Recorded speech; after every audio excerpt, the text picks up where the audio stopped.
전 세계가 한국을 바라보고 있다. 절대 한국 정부에 밀리지 마라. 팀쿡 애플 CEO가 한국 정부 방침에 초강수로 맞붙고 있습니다. 한국에서 밀리는 순간 미국은 물론 전 세계가 들고 일어선다는 논리인데요. 한국에서 인앱 결제 강제를 금지하는 정책인 전기통신사업법 개정안을 내놓은 지 벌써 2달이 다 되어갑니다. 하지만 애플은 여전히 두 귀를 닫은 채 불통을 고수하고 있는데요. 심지어 지난 8일 애플 이사회에서 팀쿡 애플 CEO는 한국의 인앱 결제법에 밀리면 안 된다고 강조하기까지 했다고 합니다.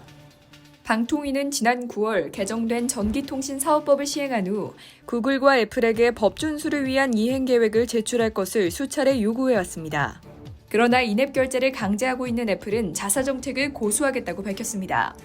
지난달 11일에는 애플이 방통위에 인앱 결제 강제 금지법 관련 이행 계획서를 제출했는데요. 계획서에서 현 정책과 지침이 개정법에 부합한다고 밝히며 기존 결제 시스템을 유지하겠다는 입장을 또다시 강조했습니다. 현재 애플은 앱스토어의 모든 애플리케이션의 수수료 30%를 징수하고 있죠. 이에 방통위는 애플이 제출한 이행 계획서가 법 취지에 부합하지 않는다며 이행 계획서를 다시 제출할 것을 요구했습니다. 그러나 기존 입장을 고수한다는 말 외에는 어떠한 소통도 하지 않았죠. 심지어 지난 8일 팀쿡 애플 CEO는 이사회에서 한국의 인앱 결제법에 절대 밀릴 수 없다며 이 사진들을 통해 한국의 정책을 끝까지 수용하지 않도록 지시했는데요. 8일 국회 과학기술정보방송통신위원회 관계자는 쿡 CEO가 애플 이사회에서 한국의 인앱 결제법에 밀리면 안 된다고 언급했다는 정보를 미국 시민단체 제보로 확인했다면서 애플 본사는 한국 지사 등과 조율한 일부 개선안도 거부했다고 말했습니다.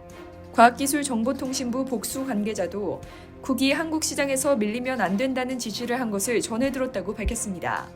업계에서는 애플이 한국의 정책을 받아들이지 않는 것은 결국 최고 결정권자인 쿡의 의지 때문인 것으로 분석하고 있죠.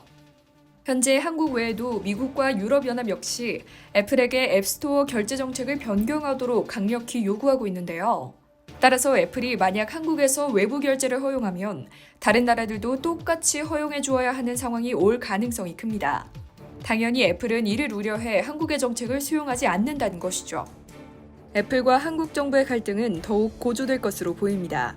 국회 과학기술정보방송통신위원회 여당 간사인 조승래 더불어민주당 의원은 8일 성명을 통해 법이 시행된 지 2달이 다 됐지만 애플은 법 준수를 위한 노력은 하지 않고 지금까지 묵묵부답이라며 방통위는 공정한 모바일 생태계가 제대로 실현될 수 있도록 엄격하고 철저하게 법을 집행해야 한다고 목소리를 높였습니다.